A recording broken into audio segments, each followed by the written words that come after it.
Hey everybody, welcome back to the channel. It's old Pappy back with another one, and today we're going to be looking at the Scorpion, but more specifically, is it a good option for free-for-all? That's right, out there's lots of different robots. I want to see if this one's going to work, but before we get started, hit the like, the share, the subscribe. I really appreciate your support, and let's get into a game right away, and let's talk a little bit about free-for-all.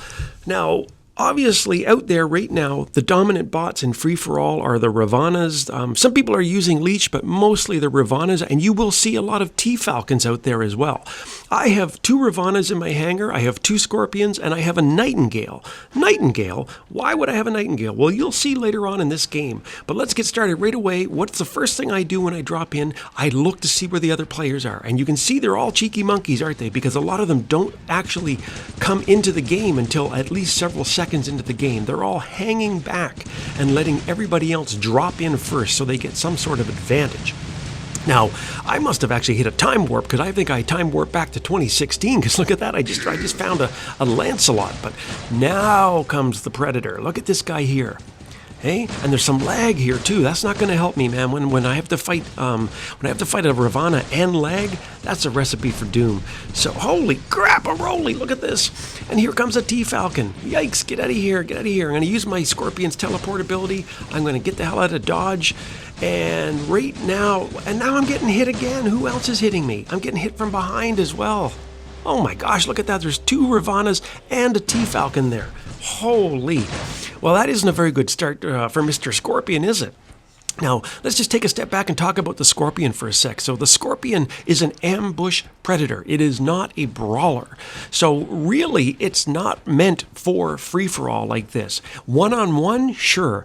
Allowing you to zip in behind a guy and stab him in the back and get away fast, sure. But if you actually have to fight several enemies at once and you use your ability once, you're kind of a sitting duck. You better be watching and picking your targets. So I'm going to dive in behind here. I got to turn around really quick. Nobody's behind me. I have some shotguns, some Coronas on this one, and I'm going to try to hit this Ravana. Now, one of the things as well, you see the 2 guys in front of me here? Now, you just watch this. Now, I'm getting absolutely destroyed here. I'm getting attacked. Like, it almost feels like everybody's teaming up against me. I don't get it. Why is that an issue? Why is that an issue? Well, here's the thing. Another thing I find about free-for-all, and it's actually kind of disappointing, is that for me, free-for-all is a mode where everybody plays for themselves, right? It's free-for-all. It's not tag team, and yet I find almost every game, or at least every second or third game that I play in free-for-all, what actually happens is that a couple teammates, clanmates, friends, whatever, they actually time drop. And they try to play together against you. And so what they'll do is they'll use a program like Discord or something like that to identify themselves quickly on the battlefield, because we all have numbers right above us. Our names aren't on here for free-for-all. And then what they do is they just tag team you and they double team you and they basically cheat, in my mind, and they basically gang up on you and then they take turns shooting each other at the end. So one of the things I have to be very careful of when I get into these matches, and I advise you to as well, is always be constantly looking around and make sure, first off, are you being double teamed or not? Because if you're not being double teamed, then all bets are off and you can actually go and really enjoy yourself. If you're being double teamed, you got to be really smart and careful out there in the battlefield. So anyway, let's get back at it. We just saw me run through 2 Scorpions really quick, and neither one really performed well. Now, mind you, I was getting attacked by 3 and 4 guys at once. So it's really hard for me, honestly, really hard for me to kind of assess how effective it was. But now I'm in my Ravana and I'm using some igniters, which are the flamethrowers, and you can kind of see how I'm just sort of like just chewing up the competition here. Now this Mr. Leech here, he just leeched onto me, so I don't really want to shoot him. I'm gonna try to use my ability to kind of phase shift, and there you go, I got him again. That's a triple kill. So already you're kind of seeing there's a reason why the Ravana is the meta, right? There's a reason why it is dominating the battlefield. Now here's a problem for me, because this guy, the t-falcon, is built to take tons and tons of punishment, right? Tons and tons of punishment, and he probably has like super healing, and so I'm in big trouble here. I'm going to try to run backwards, maybe try to get away from this guy. I'm kind of, well, there you go. Okay, good job. He got me. Now, let's get back in here. Now, this is, of course, my secret weapon when it comes to free-for-all, and I almost hate to just kind of bring it out because it really is so dominant. But if you're going to play free-for-all and you're going to have to rely on your Titan, then what you want is a Ming with the Cataclysm and the Cyclones. And I'm not kidding. Like, no other setup currently is as devastating as this rig right here. I mean, look at this thing. I'm just absolutely melting people. And if you remember, there was a point where I was in third place, I think it was. Third place, and I did fairly good with my Ravana. Didn't do good with my Scorpion whatsoever. And you know what, to be honest with you, I'd like to try another game at some point and try the Scorpion again. I don't want to write it off. But I really think that based on my little experience here and a couple other games I played in free-for-all, that really Scorpion is not the way to go. If you're going to be mostly a free-for-all player, you're going to want to stick with the Ravana. Now, mind you, if Ravana gets nerfed sometime in the future or Scorpion gets a buff or something, maybe the balance will change. Then maybe I'll change my mind. I mean, I'm old Pappy's. I'm not stuck.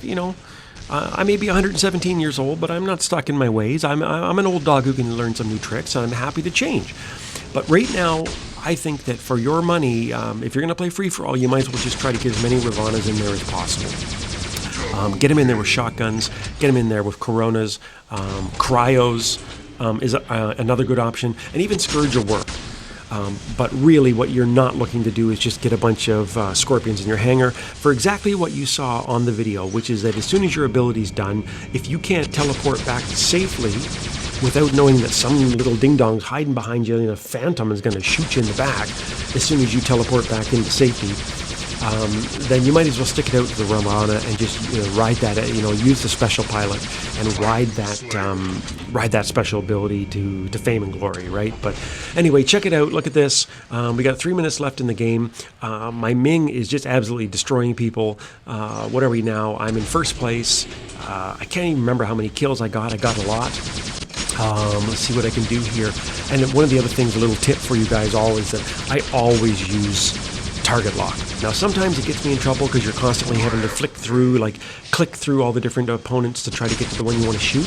But the advantage with target lock and Cyclones is that generally when you're clicking from one to the other, you actually don't have to go through the 2 or 3 seconds of waiting to target lock before you can start shooting. And the other nice thing is these weapons, obviously Titan weapons, is that they actually chew through robots with resistance as well. And so a guy like the T-falcon down on the left-hand side there, or a T-falcon, I should say, or a Leech is a good example. You will just chew through them like butter because of the anti-resistance properties of the Titans that we have. You can look up Titan. I've done videos on Titans. Check it out. And I apologize. Look at these stupid things popping in here. I play another game, State of Survival, which is like it's a zombie game, and it's telling me that all my I've got a bunch of new troops trained, so they keep popping. And you can imagine I'm sitting here playing, but I'm sitting here flicking the stupid notifications with my thumb, trying to get them off the screen. So. Anyway, you guys, if you want to, check out State of Survival. It's kind of fun. It's kind of like Clash of Clans, but with zombies. And I think it's pretty popular out there. I think a lot of people are playing it now. So anyway, but earlier I was talking about Mr. Nightingale, and is it effective as well in free-for-all? And you know what? I actually really, really enjoy it. I usually save it for last in case I don't need it, but it really is kind of a bugger for people to play against, because what I do is exactly what you see here. I'm just flying around shooting the guy and suppressing him and suppressing him and suppressing him and suppressing him. And right now they don't. These Titans don't have quantum radar. So he's helpless. He can't shoot me. I always make sure that I land next to a wall, a building, or a barrier, and I unload with my cryos, and I'm not too worried about losing too much health. Why? Because the Nightingale will start to heal once I go up in the air again. So I'm going to go and give this guy another little jolt. He's distracted, which is another great thing for free-for-all. Always attack when your enemy's distracted. As soon as he turns toward me, bingo, up in the air I go. Look, my health. Look up in the left-hand corner there. My health is just suddenly filling. There you go. Totally filled. And so I can do this, and even in a normal course of a game, you can do this over and over and over again with the Nightingale. So I love it. I love the bot. I think you guys who use them, you swear by them as well. And if you don't use them, check them out. It's really, really worth upgrading. And the thing I like about it is that it's strong, but not so overpowered that it's probably going to get nerfed. Right?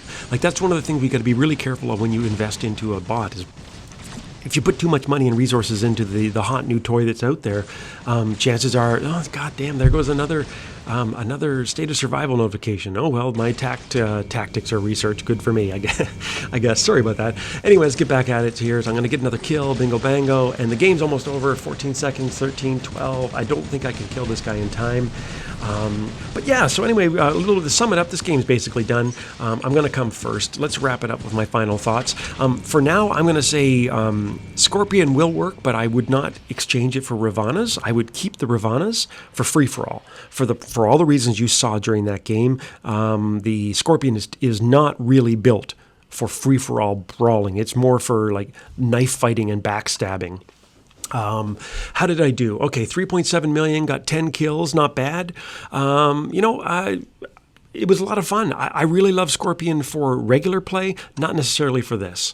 Anyway, that's it for now. As always, hit that subscribe, the like. I really, really would love to get to 1,000 subscribers, and I have about maybe 500 left to go. So if you do me a favor and hit the subscribe, I'd really appreciate it. So until next time, I'll see you on the battlefield.